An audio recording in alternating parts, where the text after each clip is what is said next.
Hello friends, welcome back to another video. आज का ये वीडियो यहाँ पर वर्धमान महावीर विश्वविद्यालय द्वारा पहली बार बीएसटीसी जो करवा रहा है उसको रिलेटेड है। तो आज के इस वीडियो में हम देखेंगे कि यहाँ पर ऑफिशियल नोटिफिकेशन क्या कहता है, मतलब क्या एलिजिबिलिटी है, क्या यहाँ पर प्रोसेस रहने वाला है कोटा ओपन यूनिवर्सिटी से बीएसटीसी करने का। अब इसका फॉर्म भी कैसे बनना है वो भी इसी वीडियो में आपको बताया जाएगा। तो चलिए यहाँ पर वीडियो को शुरू करते हैं। तो अब जैसा कि आप यहाँ पर स्क्रीन पर ऑफिशियल नोटिफिकेशन देख सकते हैं, यहाँ पर बहुत सारी बातें लिखी गई है कि क्या यहाँ पर आखिर प्रोसेस रहने वाला है। तो आप देख सकते हो कि यहाँ पर सबसे पहले पात्रता लिखी गई है, उसके बाद यहाँ पर दिशा निर्देश है, फिर प्रश्न पत्र कैसा होगा और फिर आपका सिलेबस यहाँ पर दे रखा है।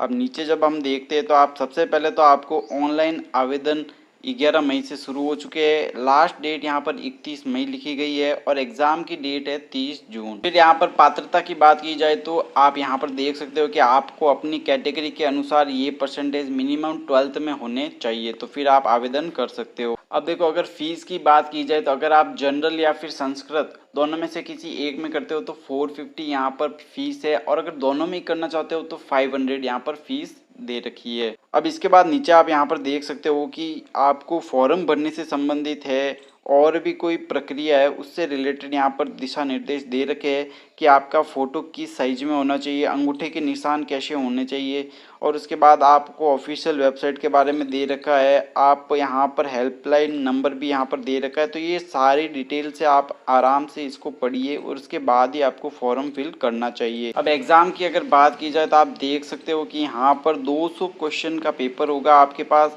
जिसमें मेंटल एबिलिटी, राजस्थान जीके, शिक्षण अभिक्षमता और फिर आपका एक द पार्ट होगा जिसमें आपके अंग्रेजी तो कंपलसरी है, लेकिन दोनों में से कोई एक सब्जेक्ट आप चुन सकते हो, संस्कृत या फिर हिंदी में से। तो यहाँ पर प्रश्नों की संख्या भी दे रखी है और अंक भी डिवाइडेड यहाँ पर दे रखा है। तो ये यहाँ पर छोटा सा सिस्टम होगा। एग्ज़ाम में मैं बता दूं कि नेगेटिव मार्किंग यहाँ पर नहीं रखी गई है। और उसके बाद यहाँ पर महत्वपूर्ण बात यह है कि सिलेबस जो है वो भी यहाँ पर दे रखा है। नीचे आप सिलेबस देख सकते हो, आराम से इसको पूरा सिलेबस डिटेल में दे रखा है। अब इसका फॉर्म आपको कैसे भरना है तो सिंपली आप डिस्क्रिप्शन में आपको ऑफिशियल वेबसाइट का लिंक मिल जाएगा, वहां पर जाइए। डिस्क्रिप्शन में दिए हुए लिंक पर आप जैसे ही क्लिक करोगे तो आप ऑफिशियल वेबसाइट पर यहाँ पर आ जाओगे। यहाँ पर आपको 4 ऑप्शन नजर आएंगे, जहाँ पर आपको पेमेंट स्टेटस से लेकर फॉर्म फिलअप करने का ऑप्शन 2024 भी नज़र आ जाएगा। यहाँ पर आपको सिंपली क्लिक करना है। अब देखिए, अगर आपने फॉर्म भर दिया है तो उसके बाद आप यहाँ पर अपने एप्लीकेशन नंबर डालकर फिर अपनी डेट ऑफ बर्थ डालकर ये सारी डिटेल डालकर वापस से प्रिंट कर सकते हो। और अगर फॉर्म भरना है तो न्यू रजिस्ट्रेशन पर यहाँ पर आपको क्लिक करना है।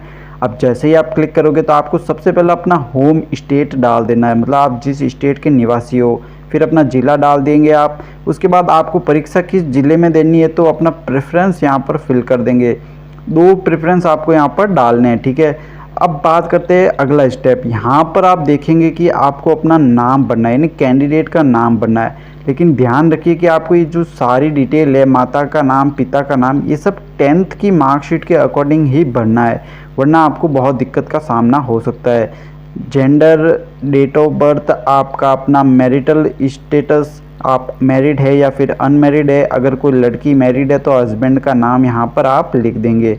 अब अगले स्टेप की ओर बढ़ते हैं तो आप यहाँ पर नीचे कैटेगरी का ऑप्शन आ चुका है।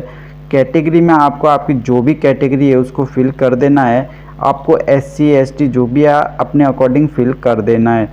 फिर नीचे आपको माइनॉरिटी का ऑप्शन देखने को मिल जाता है कि आप अल्पसंख्यक है या फिर नहीं है। अगर है तो फिर आपको यहाँ पर आगे अल्पसंख्यक का प्रकार भी देख सकते हो, नहीं है तो नहीं करना है। फिर आप अगर डिसेबल हो तो यस या नो आपके अकॉर्डिंग जो भी है आप यहाँ पर सेलेक्ट कर दो, ठीक है। उसके बाद यहाँ पर देखो, आप क्या कार्मिक आश्रित हो, भूतपूर्व सैनिक हो या फिर आप सरकारी नौकरी वाले हो तो वो आपको भर देना है। उसके बाद यहाँ पर देखो, स्थायी पता आपको फिल करना है। जो भी आपका एड्रेस है उसको डिटेल से यहाँ पर फिल कर देना है, जैसे कौन से राज्य में है, फिर पोस्ट ऑफिस क्या है, ज़िला कौन सा है। आपकी ईमेल आईडी और मोबाइल नंबर आपको काफ़ी सावधानी से यहाँ पर फिल करने चाहिए, क्योंकि ये चेंज बाद में नहीं होंगे।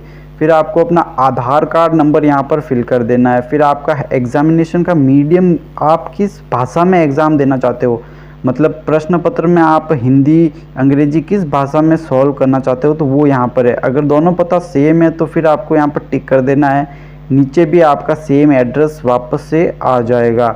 अगर अलग है तो फिर टिक हटाकर आपको सारे वापस से भरने पड़ेंगे, ठीक है। तो ये सिंपल सा प्रोसेस यहाँ पर रहता है।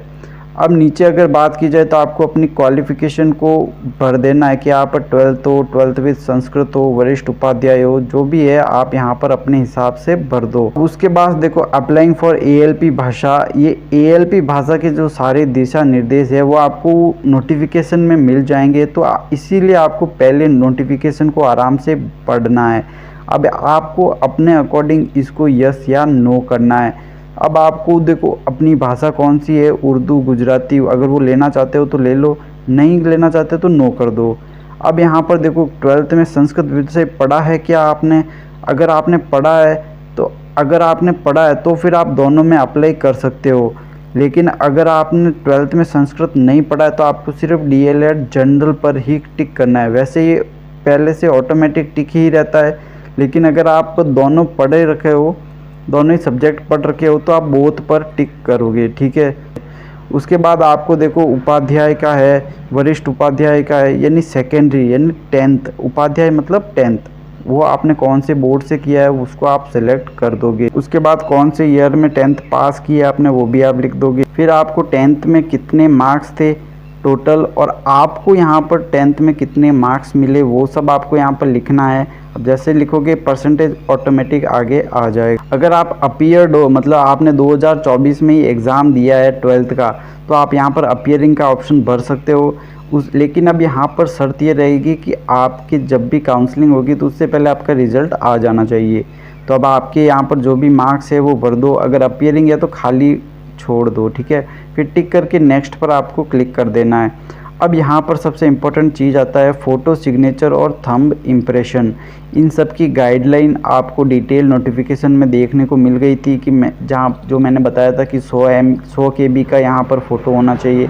तो ये सारी डिटेल आपको पढ़कर इस हिसाब से अपने फ़ोटो सिग्नेचर थंब को स्कैन कर पहले ही कंप्यूटर में रख देना है और उसके बाद ही फॉर्म भरना है। तब ये सारी डिटेल आपको आराम से फिल करनी है, अपलोड करनी है और उसके बाद नेक्स्ट पर क्लिक करना है। तो अब यहाँ पर आप अपना प्रीव्यू देख सकते हो फॉर्म का। ये फॉर्म आपका फिल हो चुका है। प्रिंट आप इसका लेकर रख दीजिए क्योंकि भविष्य में आपके काम आ सकता है। अब यहाँ पर नीचे आप देखोगे कि प्रोसीड फॉर पेमेंट, मतलब अब फॉर्म तो भर दिया लेकिन फ़ीस नहीं भरोगे तब तक फॉर्म पूरा नहीं माना जाएगा। सबसे बढ़िया ऑप्शन यहाँ पर देख सकते हो आप, स्कैन कर दो डायरेक्ट QR कोड को और फीस का पेमेंट कर दो। 450 रुपीज़ यहाँ पर फ़ीस आई है क्योंकि यहाँ पर सिंगल ही सब्जेक्ट में अप्लाई किया है। तो यहाँ पर सिंपल सा QR स्कैन करो और अपना पेमेंट कर दो। अब जैसे ही आप फीस पेमेंट करोगे आप देख सकते हो यहाँ पर आपका फॉर्म आपके सामने कंप्लीट शो हो जाएगा। इसका प्रिंट निकालने का भी प्रॉपर ऑप्शन आ जाएगा। यहाँ से आप अपना प्रिंट लेकर उसको सेव करो। तो इस तरह से आपको यहाँ पर वर्धमान महावीर विश्वविद्यालय कोटा द्वारा पहली बार आयोजित करवाई जा रही BSTC का फॉर्म फिल करना है।